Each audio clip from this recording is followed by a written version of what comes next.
everyone, it's Dr. Pelangka here with KnowIEPs, here to share my top 3 tips for getting back to school. I can't believe it's already that time of year again, but here we are.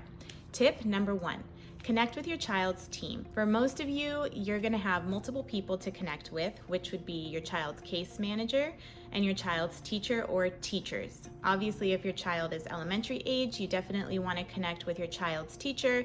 If that person happens to be your child's case manager, then maybe that's just one person, or if your child is included in Gen Ed, you may have multiple teachers to reach out to.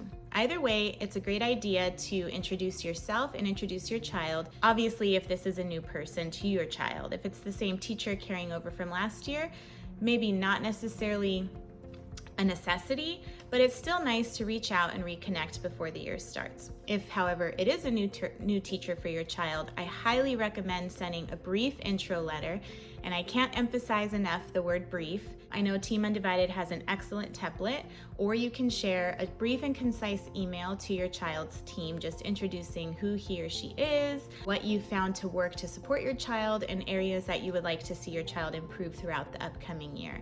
I also highly recommend, when sending this information to the case manager and the teacher or teachers for upper grade students, to also include the admin, so the site principal. My second tip is organization. What I mean by that is definitely compiling an IEP binder if you haven't already, and making sure that you're up to speed on the important dates for the upcoming year.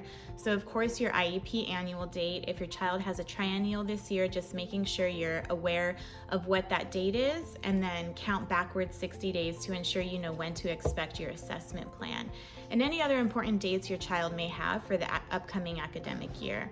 And if you don't hear from your child's team by that expected date, you know then when to reach out to ensure that things don't get skipped over and it's too little too late. And my third tip is priming your child. So just priming your child a few weeks ahead of time and getting them, slowly back to that expected bedtime, the wake up time, making sure that they're ready and expecting, going back to school and back to class, and priming them for what those expectations are. Social stories can be great, videos can be great. If your child is going to a new school, I highly recommend reaching out to do a walk or tour of the campus ahead of time, taking pictures on that tour, and again, creating a social story to show your child, this is where they'll be sitting, this is what their classroom looks like, the main points for their day around the campus, a picture of their teacher so you can prime them of the teacher's name and their face.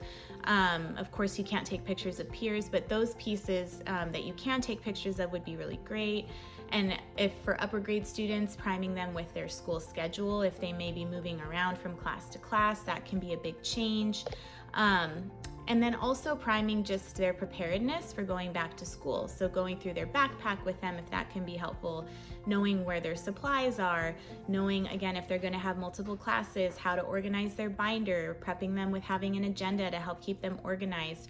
So just going through those pieces, again, a couple weeks out can be very helpful. I hope you found these tips useful, and have a great year.